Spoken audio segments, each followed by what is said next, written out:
Good afternoon and good evening, everyone, and welcome to DTN's webinar on the power of accuracy, DTN Advanced Weather Intelligence for Utilities. My name is Andrea Berg, and I will be your host today. We are recording this session, and so if you would like to watch this at a later date or share with a colleague, we will be sending out a link to the recording to everyone who registered when it is available. If you are experiencing any technical difficulties during this presentation, please use the chat feature and contact me, the host, and I will attempt to troubleshoot with you. We have saved some time at the end of the presentation for any questions. So to answer a question at any point throughout the presentation, please use the Q&A feature on the right-hand side of your screen. We will be doing some poll questions throughout today's session. At the start of each section, we will present a poll question. Those will appear on the right-hand side of your screen. Please answer those polls as they pop up.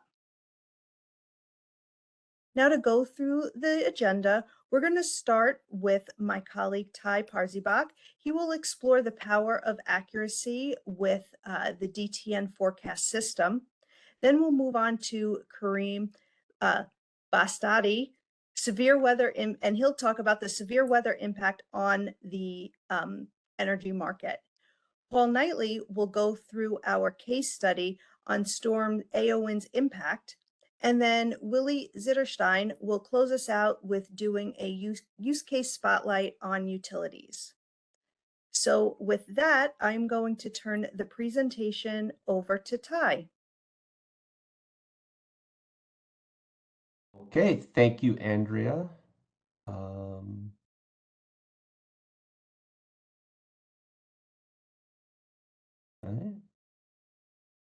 Well, good. It's nice to be here today. My name is Ty Parzybach, and I am a senior product manager at DTN.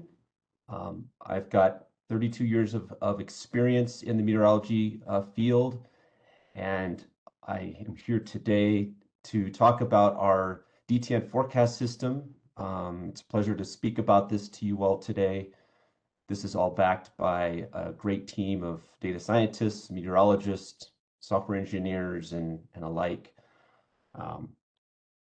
So let's see. Okay. While you take that poll, I'm going to figure out how to advance the slide here.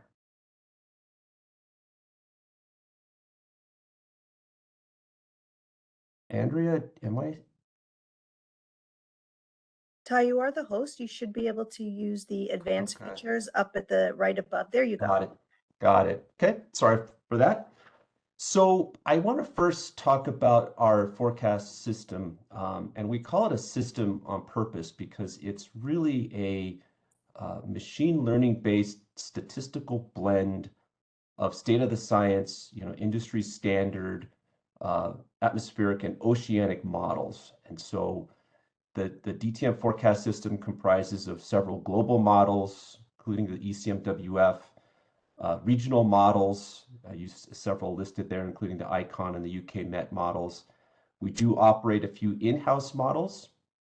And then we have the integration of the ensembles, which are available from the GEFS and the ECMWF. So those are, all of the models are used to create our one DTN forecast system. And we provide a forecast grid cell by grid cell, parameter by parameter, and hour by hour. And what's unique about this is that it's a unified system. In other words, it's where we're blending models, but we're blending it into one unified system. And it's also coupled with an oceanic and atmospheric science or atmospheric model.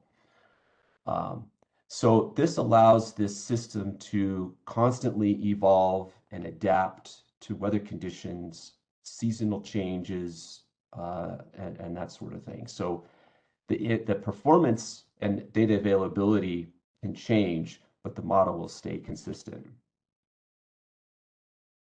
So the next few slides, I'm going to share with you some of the major features and facts about our DTN forecast system. So it runs starting up with the top middle box. It runs out 15 days or 360 hours. We update that 4 times a day, and then we update the 72-hour forecast 20 times a day. So essentially the forecast is updated every hour. And it is a model run based. So it'll run every hour at the top of the hour at a global resolution of about a 10th degree. This resolution, though, is it's fairly high for a global model, but we also have a way of downscaling to what we call geospatial tuning to make for high precision forecasts in complex terrain. And I'll unpack that a little bit more later. In the middle, though, I just want to also, again, emphasize that this is a coupled atmospheric and oceanic system. So the winds from the atmospheric model are driving the waves, for instance, in our oceanic results and parameters. Because we're using a blend of models, the system is very robust and it's resilient to any input model being unavailable or going away. And so it's a very robust system that operates in the cloud. We create almost 300 different deterministic parameters, and that's growing every day based off of our customer use cases and needs. Among those parameters, we also have a number of post-process probabilistic fields that I'll talk about a little bit more later. And then probably the last thing I'm going to mention here is there's a numerous pre-computed indices. You know, we're striving to make very accurate forecasts, but we're equally striving to create useful data and indices for our customers. So I want to talk about the forecast accuracy, particularly in Europe. So this is a slide that represents 2-meter temperature forecasts. So the y-axis, the x-axis is forecast period. So this is the forecast out in time. And on the y-axis is our mean absolute error in degrees C. This is a sample from last winter. And each line here represents a different forecast model. So the purple line is the ECMWF high resolution model. And the blue line is our DTN forecast. So clearly you want to be below, the lower the line, the better, the less error. And these are created by a third-party validation service that we subscribe to. And we're constantly and consistently outperforming the ECMWF with respect to temperature. Of course, the error increases as you get further out into the forecast, but we're still maintaining a fairly high level of accuracy. So this is the same plot, but for 10-meter wind speed in meters per second. Again, the DTN forecast is tracking generally lower error than our ECMWF benchmark, which is often a gold standard in Europe, again, for last winter. As far as solar radiation goes, that's really the third, probably most important parameter to this industry. I just want to convey the metrics in a little different way. Again, we are monitoring and validating and comparing against surface observations of solar radiation. This is a map that shows again, the mean absolute error of daily solar radiation for last winter in watts per meter squared. The values aren't as important really as just the density of observations that we're monitoring and watching through our third party. This plot, although may be hard to see, it basically shows that in a clear sky condition, our model blend is accurately reproducing high quality measurements on the ground of solar radiation. And so we take a clear sky solar radiation, and then we impede it with cloud cover to come up with our eventual solar radiation parameter. This last plot, I'll just make it a little bigger. This is the mean absolute error in watts per meter squared for London. Again, it's from last winter. This is the forecast period on the x-axis. It may be hard to see, but there's a general upward trend, but these percentages of solar radiation with respect to a full day are very small. So we have metrics, and we're constantly looking at these metrics for the accuracy and have ways of demonstrating that. So I talked about earlier that we have the ability to downscale our forecasts. And this is really important because we have customers, many like yourselves, who require higher precision, higher accuracy in complex terrain. So we have a way to geospatially tune these forecasts to resolve really important meteorological and oceanic parameters. So we're leveraging high resolution regional models and data sets such as proximity to water, digital elevation models, land use. So we're using these ancillary data sets to basically downscale weather conditions at a very high level or a very fine resolution. So this map just represents an area in Switzerland where we've got two different locations where the customer was interested in the temperatures. They're only at 1.2 kilometers apart, but 300-meter elevation difference. And so we have been able to quantify those differences based off the topography and our these other data sets I mentioned. So the real value in us being able to do this is we can create basically custom downscaled forecasts and analyses without the costly burden of a really high resolution model everywhere, because that's not always necessary. So we only really do this in places where it's needed and when it's needed.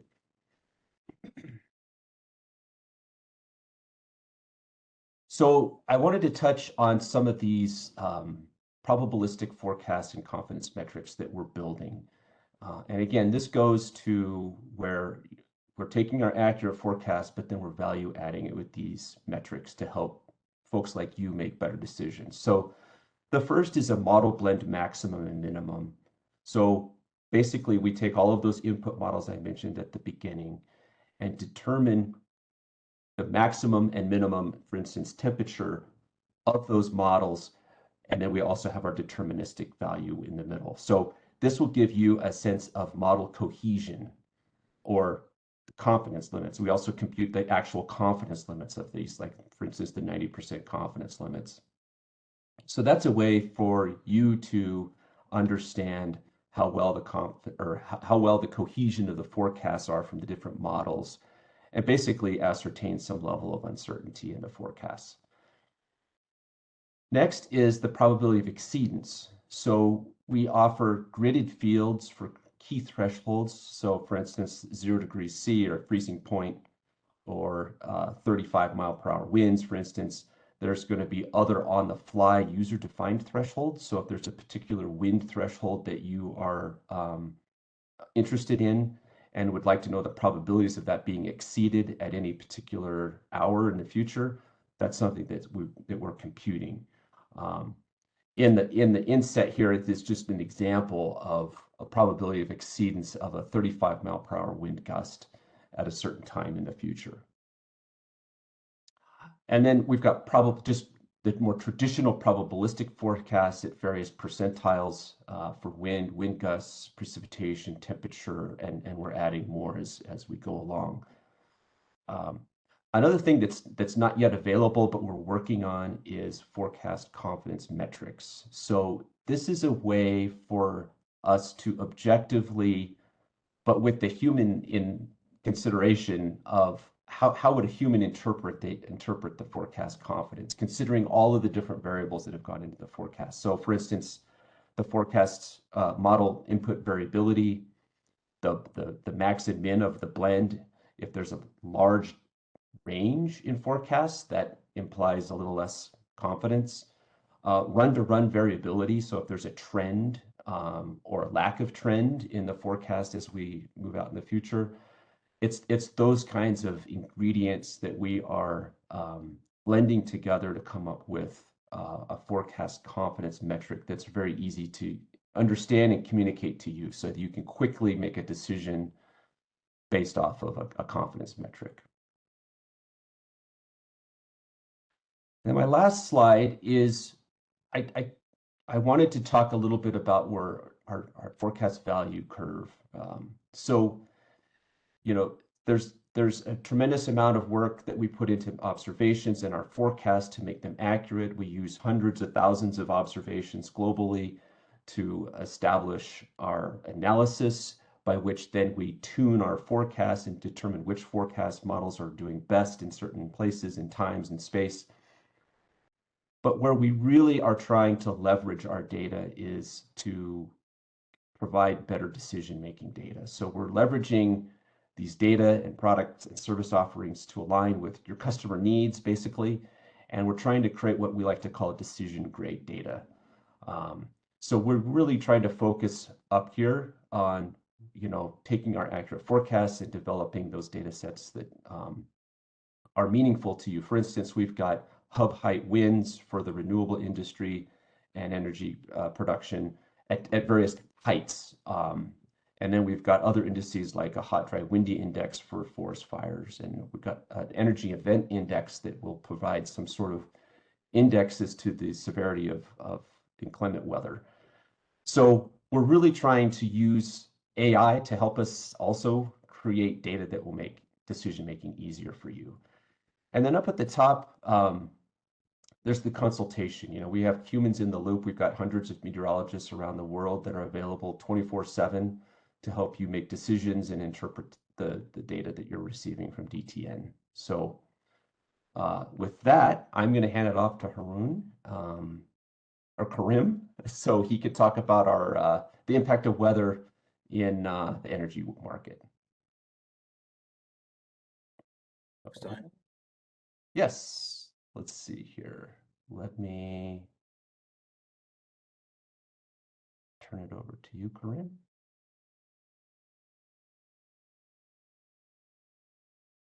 All right, here we go. Yeah, my name is Karim Bastate. I'm the senior energy analyst here at DTN. Been with the company for, I think, 4 years now.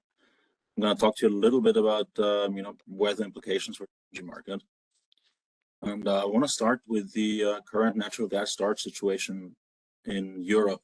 That's presented by the orange line. As you see, we're like, you know, fairly in like, you know, long-term average for this time of year compared to the dark blue lines at the top, right? The past 2 years, which have been, you know, very, very, you know, full considering the season. And there's a reason for that, right? Namely, Europe saw 2 back-to-back incredibly mild winters.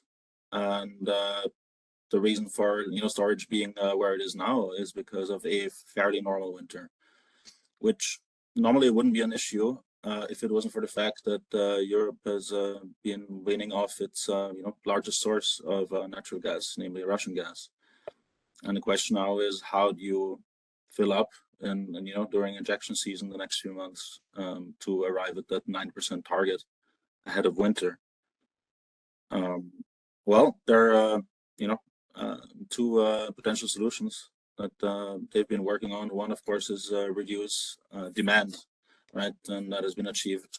I mean, obviously, some of this were market forces, where prices has accelerated, you know, things like fuel switching, and also made, you know, some energy intensive industries just like, you know, their operating costs too high to be still financially feasible.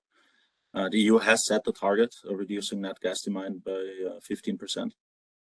And actually they have done a fairly decent job at achieving that target every year. Last year, we again had an 18% year-on-year reduction compared to 2023, the same as we had in 23 compared to 2022. Another way to approach this would be to source alternatives, right, to piped Russian gas. And we saw this mostly, you know, in the form of LNG arrivals. Several countries from Spain to Germany have built out their LNG capacity and infrastructure, have added, you know, storage units, regasification units. And in fact, last month, LNG imports into Europe did reach a record high.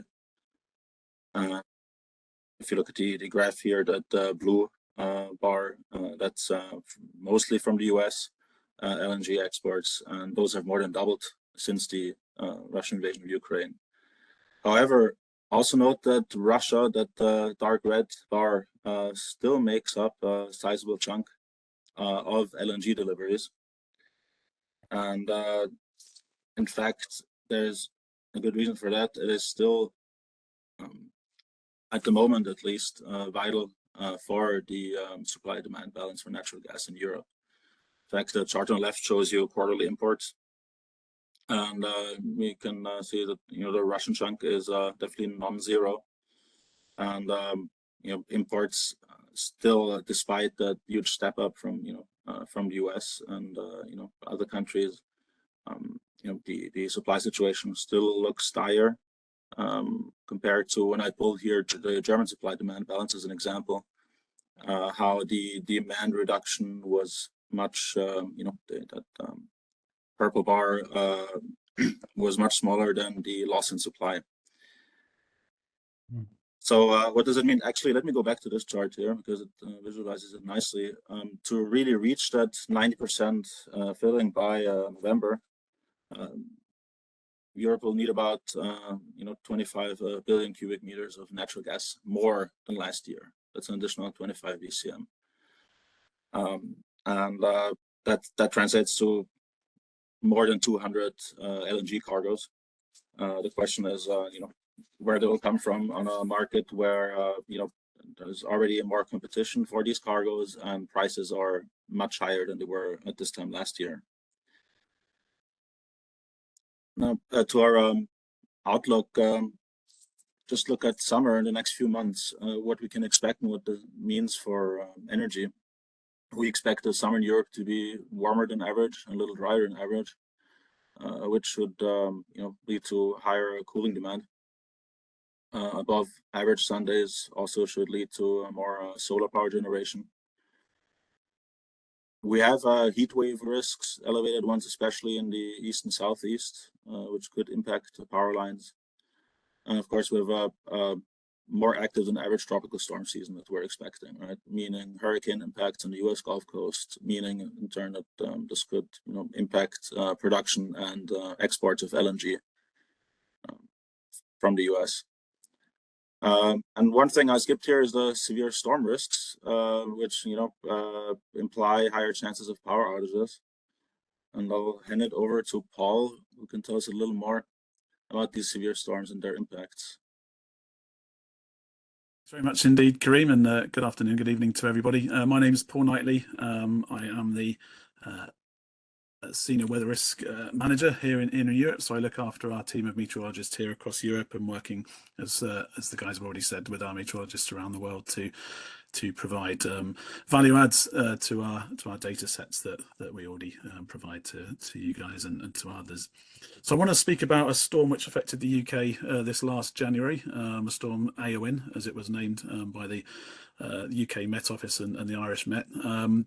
This was one of the most severe windstorms, European windstorms, for a number of years in this part of the world. I'm based in the UK, and it really affected the UK and Ireland in a pretty severe way. I think the Republic and Northern Ireland were the areas most severely affected by this storm. Almost 1 million properties at one stage on Friday, the 24th of January this year, without power, which is really a very large number indeed, you don't need me to tell you. Ireland also recorded its record wind gust of 114 miles per hour, 183 kilometers per hour as the storm moved through, potentially from a feature we call a sting jet. There's still some debate as to whether that was the case or not, but whatever caused it, it was very damaging and caused a lot of problems.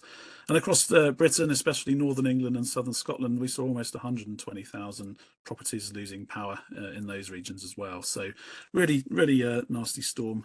But what I want to do is talk about the lead up to it, what kind of data DTN had to supply our customers with, and also then speak about how our risk communication team were able to give an additional set of confidence to customers about the upcoming storm. So Ty's already spoken about our forecast system, so I won't speak about that again. But all I'll say is that as far as accurate and reliable forecasting are concerned, for the energy transmission network, it's mainly to mitigate the risks, of course. In this case, preparing for the remedial work to the network, getting people in place a few days in advance ahead of the storm to try and restore the power as much as possible. And of course, the safety of workers, those who may be out tending to other things or already starting to try and get ready to repair the damage as it's occurring and the storm's moving through. So Storm Éowyn was identified as a risk pretty much about a week in advance using numerical weather prediction models. The thing with NWP, as we call it, numerical weather prediction, the strength of the wind that a storm like this is going to generate across an area is entirely dependent on how quickly that weather model develops the storm. If it develops it very rapidly, the storms tend to then slow down in the model and turn poleward out of the jet stream, and so they might miss in the models concern, you know, the land mass of the UK and Ireland. Another model might deepen it not as rapidly, so it actually zooms across as a not particularly intense system, and somewhere in the middle will be other models that predict an intense storm affecting the land area. But models change run to run, and inconsistency in model output is something that doesn't give confidence. So what our forecast system can do is take all those inputs that Ty already showed us earlier on and give us a more consistent signal to the storm strength. And so I want to show just a handful of graphics to show what we had in our kind of toolbox up ahead of the storm. So from our forecast system, about 3 days out, so the storm was on the 24th of January, this was from the 21st of January. This is the maximum wind gust throughout the day on the 24th, so from midnight 24th to midnight 25th UTC. These wind speeds are in miles per hour, so apologies for those who would look for it in kilometers per hour, but just multiply it by 1.6 and you'll be fine. So looking at these kind of pink colors here, that's 80 to 90 miles an hour. So, you know, upwards of getting towards 140 kilometers per hour. And you can see a real swathe of that even from 3 days out towards the southwest and western coast of Ireland there. And then through the Irish Sea as well into southwest Scotland, there are gusts 60 to perhaps 70 miles an hour, which is, you know, around kind of 110 to 120 kilometers per hour. And so even 3 days out, despite the model still tending to move around a little bit on the exact track, we had pretty high confidence that that swathe from Western Ireland into southern Scotland and through Southern Ireland to parts of northwest England and northeast England would be the areas most likely affected. What you can also see from here is if you look very closely, you'll spot some kind of little splodges of higher wind speed, and that's where the model is picking out the elevated terrain in the UK. So, for example, the mountains of northwest Wales, the Lake District in northwest England, and that shows that we can highlight areas of higher ground where the wind speeds will be even higher. And you also see the coastal influences as well, of course, where the winds are stronger there. Now, Ty talked about probability of exceedance. Well, you know, one threshold is getting up towards about 60 miles per hour, 100 and about 100 kilometers per hour for where we might start to see some minor damage to networks. And obviously, the speeds get higher, the damage gets higher. So this is the output again from 3 days out. Left-hand side midnight till 6 UTC, and right-hand side 6 to 12 UTC. In the morning, in the late night hours and early morning of the 24th of January. And this is showing the probability of gusts exceeding that value of 58 miles per hour. For 3 days out, you can see already the west coast of Ireland has very high probabilities there on the left-hand panel. And then by the time we move to the right-hand panel, 6 to 12, which is really when the storm was at its peak across Northern Ireland and into Northern England and Southern Scotland, you can see a large area above 50%, which is the kind of darker yellow colours there, and even higher than that around the Irish Sea coast. So we had really high confidence by this stage of a major windstorm event affecting pretty much that swathe of darker reds and pink colours that you can see there. So that allowed our meteorologists to give valuable time to customers about this upcoming storm. Talking about the blend of models that goes in, this looks at the sort of the peak gusts that we were taking into the forecast system.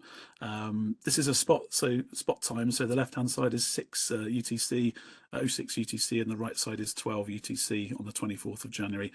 And you can see those values in the kind of very light kind of pink into the very dark pink, 90 to 100 miles per hour at the top end of what was recorded. And you can see around the west coast of Ireland there again for 6 a.m. We were highlighting those areas having gusts in excess of 100 miles an hour, which is what we saw in the reports. And on the right hand side, you can see that those are getting into parts of western Scotland, so the Argyll and Bute area and some of the southwest western islands of Scotland as well. And again, a big swathe of winds on the top end of the ensemble blend above 70 miles an hour or 120 kilometers per hour. When we look 1 day out, look at the maximum gust from our forecast system output, so this is the deterministic output. For the period midnight till 6 UTC on the left-hand side, we can see around or in excess of 100 miles an hour across the west coast of Ireland. And that's where that top wind speed of 114 miles per hour was recorded at a location called Mace Head. And if we move to the right-hand side, 06 to 12, we can see that swathe of gusts above 60 miles per hour, quite a lot across northwest England into southern parts of Scotland. And you'll notice, again, a few of those little brighter dots across southern Scotland on the higher ground, gusts in excess of 90 miles per hour. And the highest wind speed actually recorded in Scotland was at a place called Drumalbin, around 250 metres above sea level, around the South Lanarkshire area.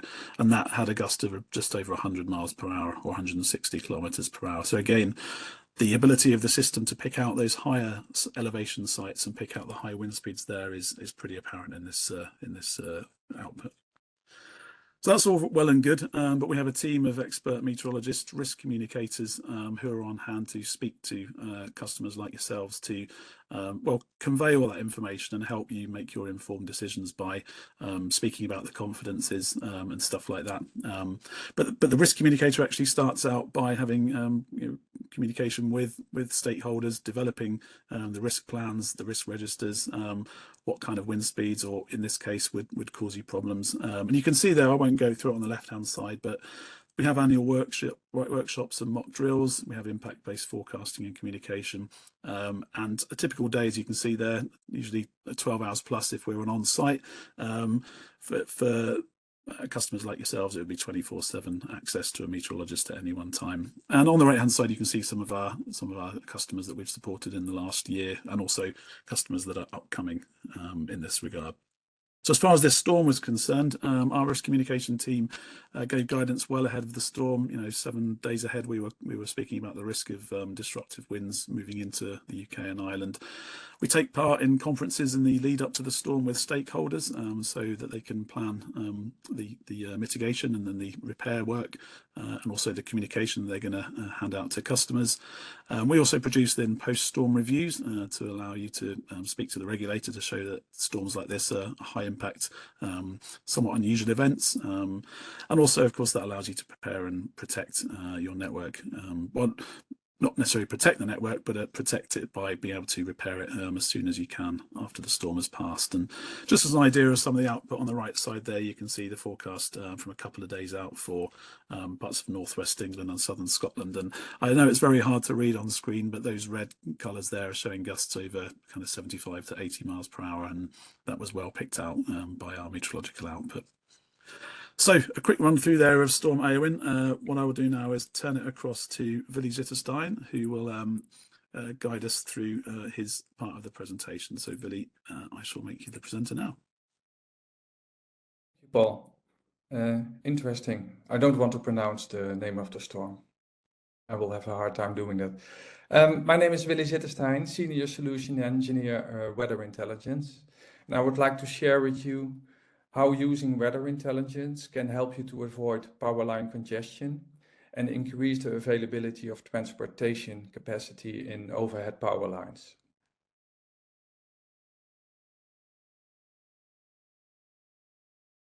So how do weather circumstances impact the transport capacity of overhead power lines? When there is electricity transported through a power line through a conductor, it will warm up the conductor. And when the conductor warms up, it will become longer. And when it will become longer, it might tend to sag. This will, of course, lead to dangerous situations, and those have to be avoided at all times. The ambient weather conditions surrounding a conductor can increase that effect. So when there is low wind speed, high temperatures, the warming up can be stronger, and then there will be a lower cooling capacity of the weather and then a lower transport capacity. The other way around, there is also an opportunity here to use the cooling capacity of the weather and determine an increased transportation capacity.